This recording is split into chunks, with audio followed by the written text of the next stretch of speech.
Chhattisgarh latest news update में स्वागत है दोस्तों। तो इस समय की बड़ी खबर सामने आई है। फूफा ने रेप किया तो बाप की नीयत भी बिगड़ी। सगी बहनों ने पुलिस से कहा पिता नशे की गोलियां देकर पास सुलाता है। आरोपी गिरफ्तार। छत्तीसगढ़ के भिलाई में 1 महीने पहले घर छोड़कर भागी 2 बहनों की सच्चाई सुन आप भी चौंक जाएंगे। ये लड़कियां किसी प्रेम जाल में फंसकर नहीं बल्कि अपने पिता और फूफा से अपनी आबरू बचाने के लिए भागी थी। इसमें एक नाबालिग भी शामिल है। पुलिस की पूछताछ में उन्होंने बताया कि उसका सगा फूफा उनकी इज्जत लूटता था।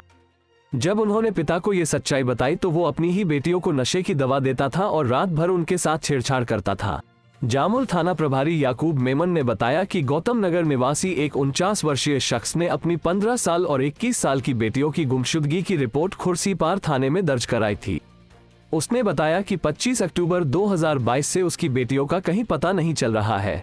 उधर पुलिस ने दोनों की खोजबीन शुरू की तो दोनों लड़कियां रायपुर में पाई गईं। वो वहां किराए का कमरा लेकर रह रही थी और वहीं काम भी खोजा था। पुलिस ने जब दोनों लड़कियों को घर से भागने का कारण पूछा तो वो फफक रोने लगी। उन्होंने कहा कि वो अपने पिता और फूफा के अत्याचारों से तंग आकर भागी थी। फूफा उनकी इज्जत लूटता था तो वहीं पिता उन्हें अपने साथ सुलाता था और रात भर उनके साथ छेड़छाड़ करता था। भागी लड़कियों में एक 15 साल की और एक 21 साल की लड़की है। दोनों सगी बहनें हैं। उन्होंने बताया कि उनकी मां मानसिक रूप से कमजोर है। पिता कारपेंटर का काम करता है। वो जहां पढ़ती है वहीं उनकी बुआ का घर है।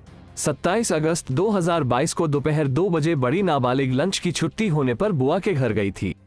उस समय बुआ घर पर नहीं थी। फूफा घर पर अकेला था। उसने उसके साथ छेड़छाड़ की और धमकी दिया कि यदि वो किसी से कुछ बताएगी तो वो उसकी बुआ को घर से निकाल देगा। इसके बाद अगले दिन फिर फूफा ने लड़की को बुलाया और उसकी इज्जत लूट ली। लड़की रोते हुए घर पहुंची और पूरी बात अपने पिता को बताए। पिता ने उसे डांटकर चुप करा दिया। फिर पिता भी उनके साथ गंदी हरकत करने लगा। वो अपनी विक्षिप्त पत्नी को अलग सुलाता था और खुद बेटियों के साथ सोता था। बेटियों को नशे की दवा देता था। उसके बाद रात भर उनके साथ छेड़छाड़ करता था। जामुल पुलिस ने दोनों लड़कियों को मुलाहिजा के लिए भेजा है। पुलिस का कहना है कि मुलाहिजा रिपोर्ट से स्पष्ट हो जाएगा कि उनके साथ दुष्कर्म हुआ है या नहीं। साथ ही पुलिस ने आरोपी पिता और फूफा को गिरफ्तार कर उनके खिलाफ बलात्कार, दैहिक शोषण और पॉस्को एक्ट के तहत मामला दर्ज किया है। वहीं आरोपी पिता का कहना है कि उसके ऊपर लगाए सभी आरोप झूठे हैं।